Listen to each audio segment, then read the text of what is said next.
And welcome. Welcome back to the Profit Lab. I'm your host, Marie Torossian, CPA and 10X certified business coach, and I am so glad you are here. If you're new to the show, go ahead and subscribe or follow wherever you're watching us or listening us on.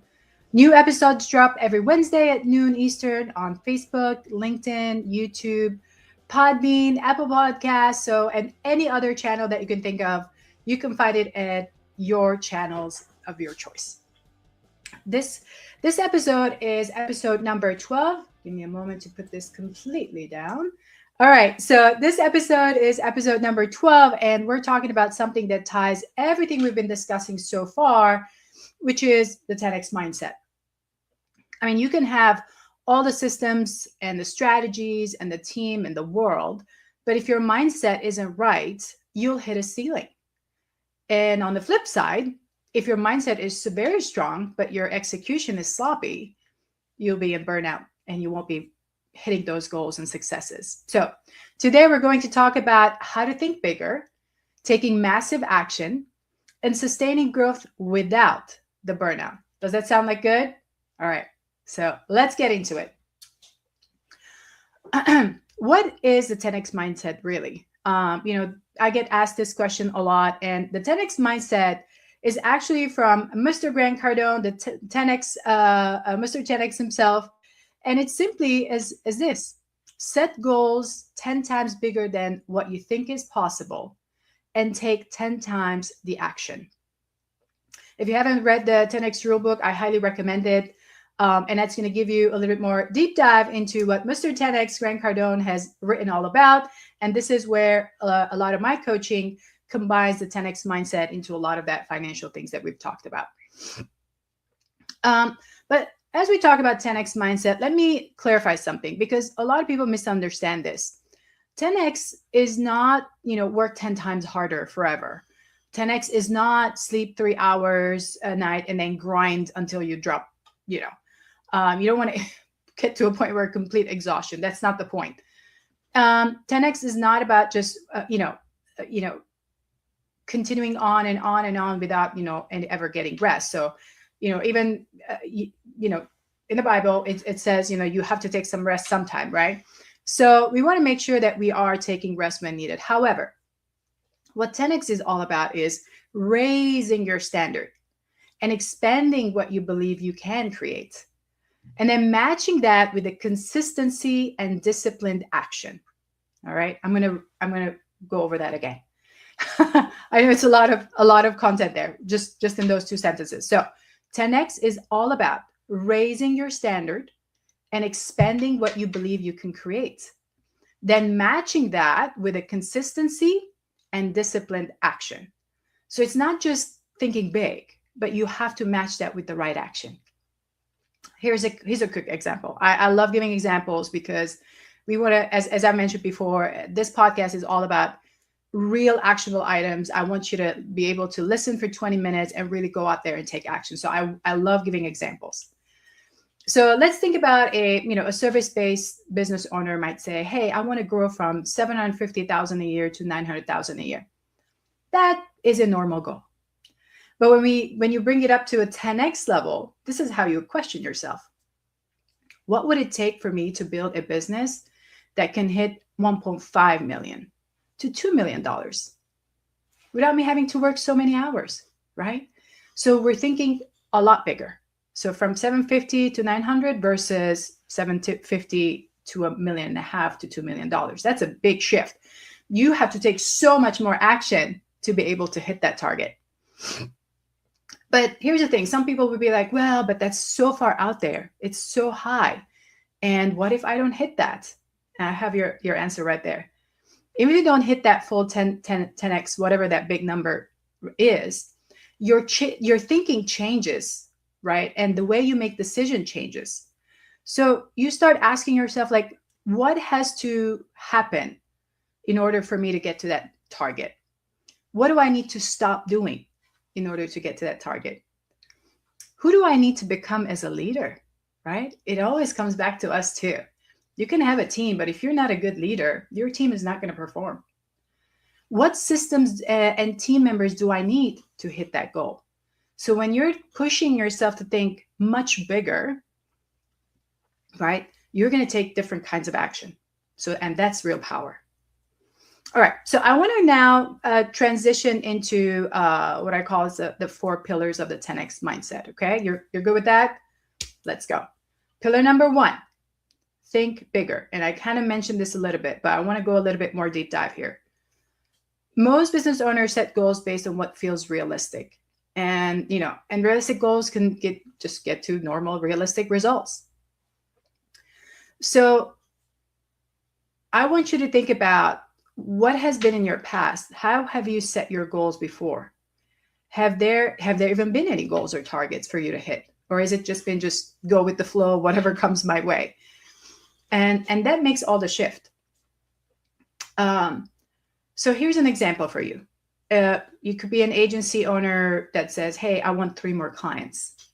But if you want to think bigger, you might say, what would it take to become the go-to agency for this one niche and adding 20 clients over the next year without breaking down? That's a whole different kind of a question. Do you agree? Here's another example. It could be a CPA firm. The owner could say, hey, I want to raise prices a bit. And this is, I know something that most CPAs struggle with is raising prices. But here's how you can change the question by thinking bigger. What would it take to double my profits by maybe packaging more advisory services and then pruning the low margin clients? Oof. I know this brings such fear. And many business owners are afraid to prune and cut down on the clients that are difficult, that are low margin, and they need all these extra things and they don't want to pay for it. Unfortunately, you're in the business of, to be profitable and be able to take care of your family, your community, your church, and all of that. So if you can't make money, you're not going to be able to make an impact into your community, right? So when you change the way you're asking those questions and you start thinking bigger, what does that look like for you? Here's another example. An IT provider might say, hey, I want fewer fires from different clients, right? And there's nothing wrong with that. But here's how you can think differently and much bigger. What would it take to move clients onto a managed services so the business is proactive, not reactive? So if you have these clients that are doing one-off projects, it's like, hey, let's just test cybersecurity, once a year or twice a year. That's like a project. But what if you get them to be on a managed services, like on recurring revenue for you and recurring support for them? So there's no fires to put off every time. It's more like a systematic service that they get. Wouldn't that be more beneficial to them as well? So thinking bigger doesn't mean being, recklessly putting these crazy numbers out there. And I know I was in that shoes. I remember back in 2019, just trying to do consulting on my own. And I definitely wasn't thinking this big, right? And it takes some effort on your part as a leader to change the way you ask the questions. Where am I going? So I remember thinking maybe, I don't know, I want to make $500,000. I know in 2019, that was like out of the question. I was not even thinking about that, right? But down the road, now I'm thinking already 10 million. So you have to start asking yourself those think bigger questions and then push yourself to that next place so that your next idea, the next number that's on your mind is bigger and bigger. And then you keep pushing for that big, big goal that will really make a big difference in your life. Otherwise, there's really no excitement about it. Do you agree? So your current results are not your potential. They're your current system. And that's why, I have the Profit Lab. I built that company with the tagline being empowering your potential, because we all have the potential to do more. And until you really face that and commit to that, you won't be able to make any changes. So think about this. Your current results are not your potential. It's your current system. So what can you do differently to work towards your potential instead? just wanted to, in the meantime, make sure to remind you guys to subscribe, like, follow, and share. Please, please, please. I really want to grow my channel, and your support means so much to me. So just wanted to put a quick reminder to please help me expand my reach, and be that way we can help each other. Okay. So pillar number 2. So we said we're going to talk about 4 pillars. So now we're talking pillar number 2, taking massive action. Average action is going to get you average results. Massive action is going to get massive result.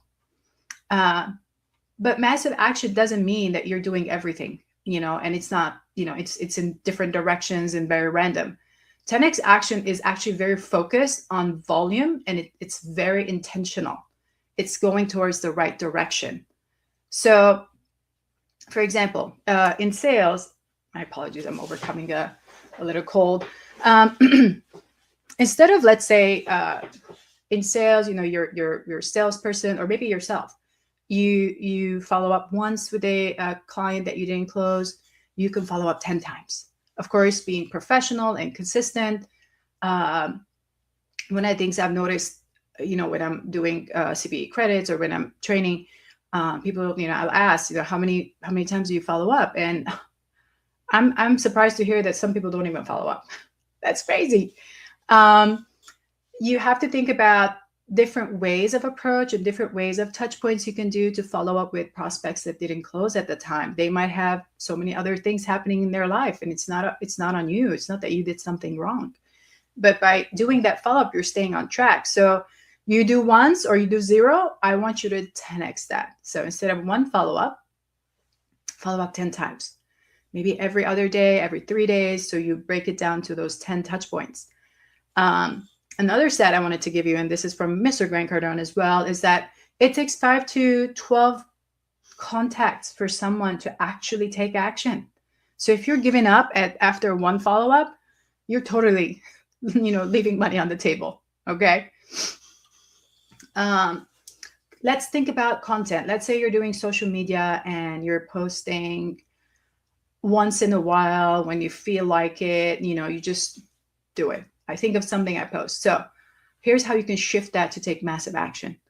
You commit to doing, let's say, 2 short videos per week, 1 long form video, and 5, let's say, shorter clips that you are repurposing. Or it could be, I'm doing 1 post a week to 1 post a day. But it's not just saying I'm going to do it. It's about actually doing it. Right? That's a whole different thing. A lot of people say, oh, I'm going to do this. I'm going to do this. I'm going to do this. I see it all the time. And then, especially with coaching mentees, and then they'll show up next week. They've done 1/3 of it, maybe. So if you want to commit, then it means you have to take action. So that's where coaching is helpful, because we help keep you accountable. We push you a little bit and get you out of your comfort zone to make sure that you're taking that massive action. For example, in your business, the partner or, the business owner, the leader maybe goes to 1 networking event per month. So you can shift that. You say, hey, I want to be committed to going to 1 networking event every week. And I'm going to do 5 conversations within that week. So that actually start building momentum in your business, right? So if your pipeline is thin, you don't need a new logo. This is how you can make, a lot of people go back to like, oh, my logo, I got to change my logo. It takes like, I don't know, 3 months to get a logo. I mean, the logo is not going to make anyone buy anything from you, right? So if you don't have enough leads in your pipeline, you don't need a new logo. You don't need a new website. You just need to take more action on things that actually get you leads, right? If you're having conversations, but there's no conversion into sale, you don't need more leads. You need better messaging. Maybe there's something about the messaging, or that you're not doing enough follow-ups and touch points, right? Say your delivery times are inconsistent, they're chaotic. This is where you don't try to go get more clients. You try to fix the system, right? Fix the system. So whatever it is that you choose to work on, make sure that it's the right thing for you to do and put that massive action on. So massive action is doing the right actions long enough to create momentum. All right. I'm going to pause that for a minute. All right. You don't mind me taking a sip of water? Like I said, I'm overcoming a little cold. In March, I was traveling. I went to a speaking engagement in Dallas. I came back, and I was at a different conferences with 10X. I was actually in another conference, 10X Business Summit, last weekend. So, and my daughter was sick. So it's only a matter of time, right? So you catch something. So, but I'm overcoming it. So I feel a lot better today. And I'm here with you. Okay. Let's get into pillar number 3, which is embracing discomfort. Be comfortable being uncomfortable. Have you heard that before? Yeah, that's what I mean. So growth happens outside of your comfort zone. If you're comfortable where you're at, you're going to become complacent and you're not going to be growing. So let's give some examples on what does discomfort look like, right? Maybe raising prices and, is the most uncomfortable thing for you to do. Guess what? That's what you should probably be doing. Saying no to, the clients that are not a good fit. Maybe you're uncomfortable saying that, but at some point you have to build that courage to say, do these clients that I'm talking to fit the goal that I'm going after, right? It's not just the income. It's more like the type of people you want to work with. And we talked about this in prior episodes. So feel free to go back and check out some of the prior episodes. This is 12. So there's already quite a few before that. Go back and check each and every one of them. I'm sure you're going to get some value from all of it. Let's say you have team members that are not performing, and having those difficult conversations are uncomfortable for you. But guess what? If you don't have those conversations, will they actually do better? Will it actually result towards the goal that you're trying to go to, right? So you have to build those skills to be able to have those difficult conversations. In some cases, you're trying to be the control freak and you don't let anyone else do what you do because you're the best. I get that. However, letting someone else do at 80% as good as you can actually give you the opportunity to scale. So how can you shift your mindset and be uncomfortable letting someone do it at 80%, and then you give them the other support of 20%, right? The other thing that I see a lot of people really super struggle with is posting on social media. And a few of the things that I hear them say is like, oh, I'm so uncomfortable. I don't want to put myself out there. What if they, hate what I'm posting? What if, I get this bad feedback? And I hear you. And I was there too. It was not easy posting content. And matter of fact, the first probably, 6 to 10 months of posting back in 2018, 2019 timeframe, I don't even know what I was posting. I was posting motivational things because maybe I needed for myself. I just didn't know what to post, but I was posting. I knew I had to post. I was posting every day. It was just not the right thing I was posting, right?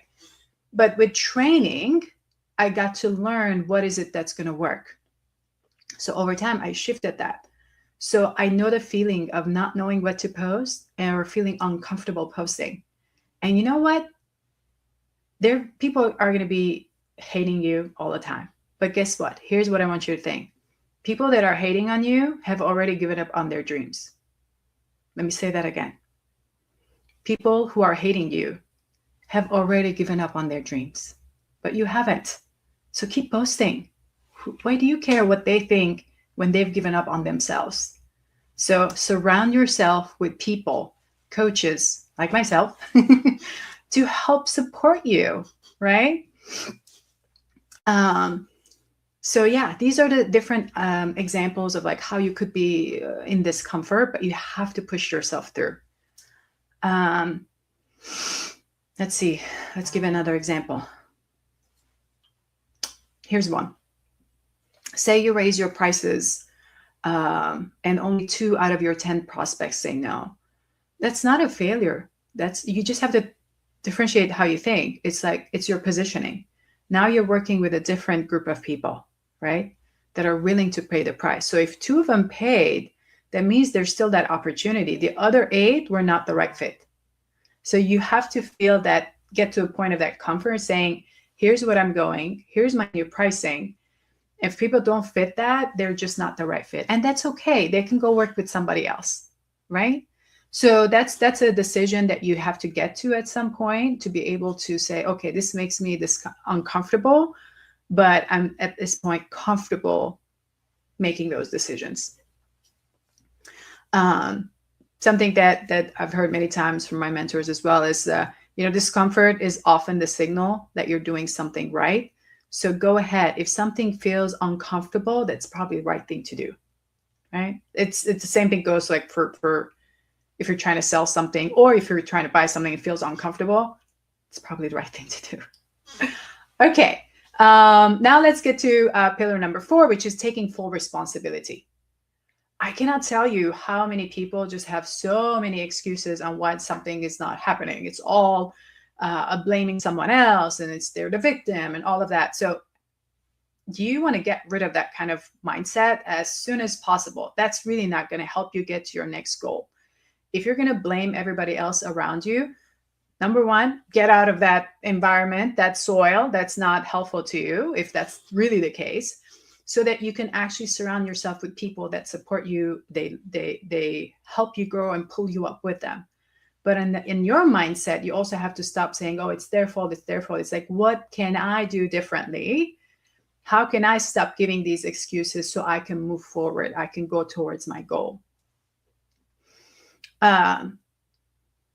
So what you're doing here is just, you're controlling your decisions, your standards, your follow through.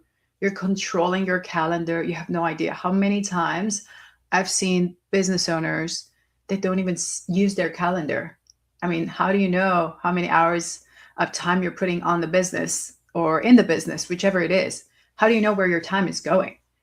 I personally, not only do I lock in 15-minute increments of everything that I do from the minute I wake up to the time that I sleep, but I color code it, because sometimes I'm coaching, sometimes I'm working with accounting clients, sometimes I'm reviewing accounting work for my team, sometimes I'm having team meetings. So there's sometimes going to be like talking to prospects. So there's so many different things I'm doing, and I've color coded everything. I volunteer. So all of that is color coded. So I'm not confused when I see something, not colored in my calendar. I'm like, whoa, where did that time go?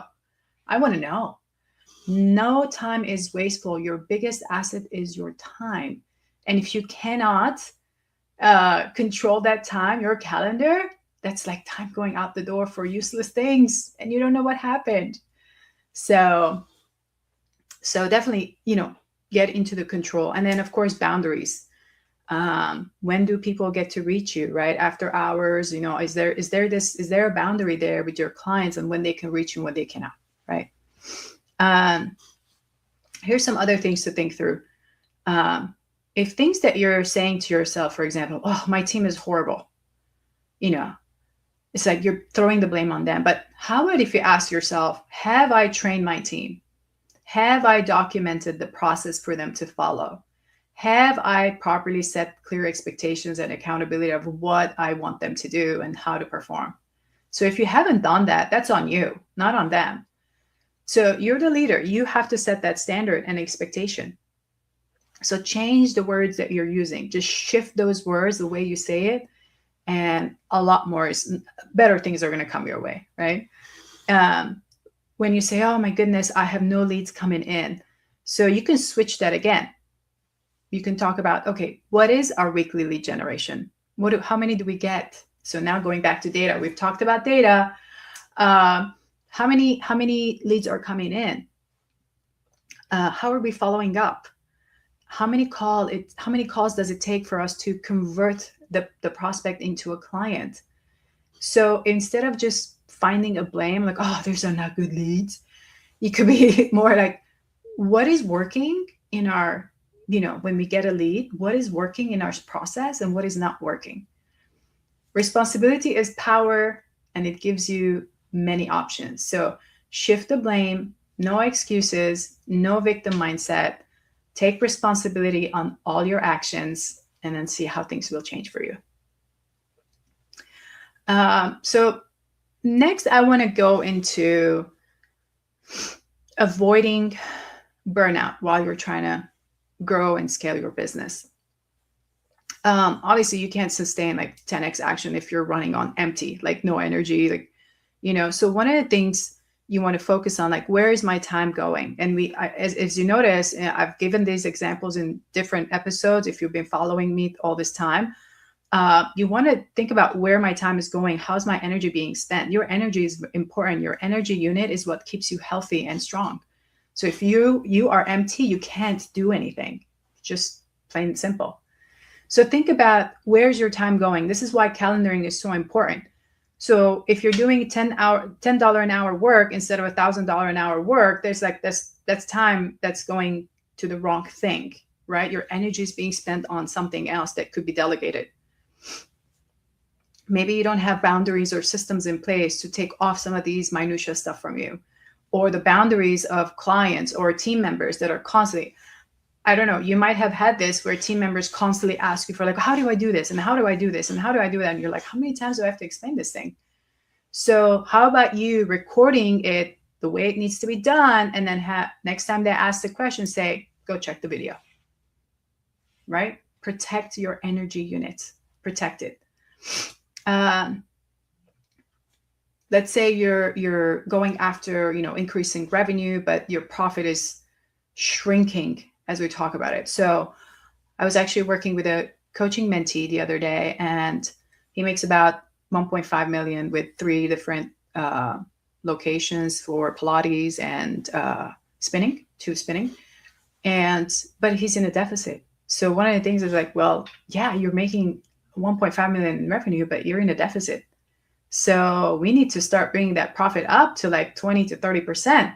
So that's the goal. You want to focus on the right thing. So if your energy is going on the wrong things, just the revenue, but you're not looking at all your numbers, what's happening? So based on his situation, I know there's way too many people. A lot of salaries are going out, and I'm not saying cut off people. It's like, how do we shift that so the salaries of the people that he's paying for actually increase revenue, right? So you want to have that ratio in the correct order. And that's what I mean. When you're chasing revenue, you're like, hey, I make a 1.5 million, but then there's no profit, right? That means your business is going to fail. So you got to protect your time and put your time and energy on the right thing. Maybe you're working constantly in the business instead of on the business. You're doing less strategic planning for your business on where you're going, the vision of it, and then getting the team to follow you there. And you're just in there doing minutia work. And then maybe you're carrying everything in your mind. We talked about processes in a few episodes ago. So go back and get those things out of your mind. Make it a process. It's documented. Maybe it's video recorded.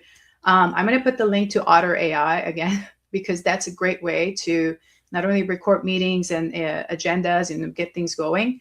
And there's also Loom Video, where you can record your screen. If it's something that you do like on your computer, you can actually record that and then have the team follow along. That's how I've passed a lot of the work to my team. So I gave one example, but I want to give you another example. Let's assume a business owner hits 1 million in revenue, but has 10% profit, which is not bad. But they're stressed out. There's cash is tight, and they're working in the business constantly. Now let's give another example of another owner that's possibly making 500,000 a year, but with a 30% profit, a stable schedule, a team that runs everything in the delivery. Who do you think is actually winning in this situation? The one who's making $1 million, or the one who's making 500K? Of course, the second one, the 500K, because they have a business that supports their life, right? They're not in the business going bananas. So let me regroup here with some, key things you can do to sustainably grow your business without burning out. Number one, we talked about protecting your energy. If you don't protect your energy, your business will take it. So it's going to eventually show up in the business. Something's going to break, or you're going to get sick and you're going to have to be away, but your systems are not there and your team is not there to support you. So maybe every week now, set up time. Maybe it's Saturday morning. I like working on the business Saturday morning because I'm not distracted by any coaching calls, any accounting client calls. I'm just working on the business. And it could be like 3 hours in the morning while the whole family is sleeping. There's no calls, there's no distractions. 3 hours on the business. So maybe that's the day for you. Maybe it's Sunday, whichever it is. So pick a day, block 3 to 4 hours so you can focus on the business and you know where you're going. Highly recommend delegating as much as possible. If you're still doing all the scheduling, the invoicing, all the follow-ups, basic admin, just find out in your team who has to do it. Okay. And if you're still small enough, let's say, hey, it's just me and maybe a couple of people, that's okay. You can always hire people, let's say from Fiverr or other outsourced areas to do certain type of work for you in project-based. So you pass it on. You don't do it. Try to give yourself back 10 hours a week. That could really change how you do your work and how you grow your business. Just wanted to put one more thing here. Yeah, I'm going to be ready for that. Okay, number 3, focus also on your profit, not just your revenue. Okay, so instead of, let's say, adding 5 clients that are low margin and have too much complicated requests, right? Instead, maybe raise your prices 10% to 20%, tighten the scope, be very structured on what you deliver, and then improve that delivery efficiency. And then just get rid of those that are, not helping out, right? And build systems that scale. If you're doing something more than twice, document it. As I talked about, you can do Loom or Otter. You can talk it into a Word document. I mean, there's so many different ways. If you're going to do it, you can do it. And no excuses. Don't tell me, oh, I have to set aside time. No. When you're doing the task, you record it. And that means it's done. You don't have to set aside time for it. So don't be the bottleneck. Delegate, set the structure and systems in place so your business can grow. Remember, 10x growth without systems is just 10x stress. So we don't want to have the stress. We want to put that away. All right. So let's transition now into how can you turn this into a 90-day plan? I mean, this is all about you taking action. I'm not doing this podcast just for the sake of doing a podcast. I really want to make a difference and impact and help you put the structures in place in your business. So for this week, I want you to pick one goal you're going to 10x, whatever that is. And then 3 massive actions you're going to do weekly. And then track it on some kind of a dashboard. It could be your leads, it could be your sales calls, maybe your profit margin you want to start tracking, maybe your cash runway, like how many months I have enough cash for. Maybe it's the way you're delivering, maybe time of delivery. So if something needs to be delivered, let's say you think it should be in a week, but it's getting done in like 30 days. So what do you need to do to shrink that timeline? So it could be anything. It could be raising the prices. I gave you a lot of examples. So I want you to think about it. Pick one goal, 3 massive actions, and then track it in the next 90 days. Okay. All right. I know this was a lot, but I know it was impactful. So feel free to put in the comments your thoughts, your action items. Okay. And I'm going to, while I prep for giving you your profit question of the week. So here it is. What's one bold 10x goal you've been afraid to set? What would it take to go after it in the next 90 days? I'm going to say it again. What's one bold 10x goal you've been putting off, you've been afraid to do? And what would it take for you to go after it in the next 90 days? Okay. All right. Here's the actionable takeaways for today. Just reminding you from before. set one 10x goal, 3 massive actions you're going to take to move forward toward that goal, right? Track it. The other thing I want you to work on is your auditing your time and energy. How can you shift into protecting your time and energy, your headspace, so you can avoid that burnout? Okay. All right, guys.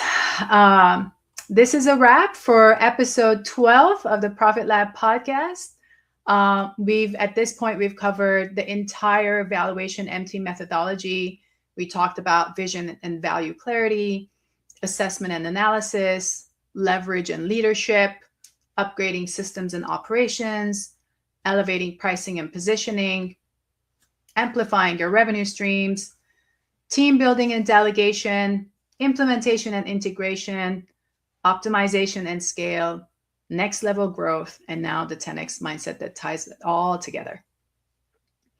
If you've been following along and taking action, you're way ahead of 90% of business owners. So I hope you've been taking action. Okay. I already gave you the profit question of the week and the 10x actions. If you need my help, implementing any of these, I'm going to put in the my web link there, website URL. And here, let me do it now. All right. And you just go to theprofitlab.biz and then click the book my call and just book a strategy call with me. And let's have a discussion and build your profit together. Thanks for being here. I'm Marie Torossian, and I'll see you next week as we continue this journey. There'll be more information and conversations that I'm going to have with you. Remember, your business should fund your life, not consume it. So let's make that happen. See you next week.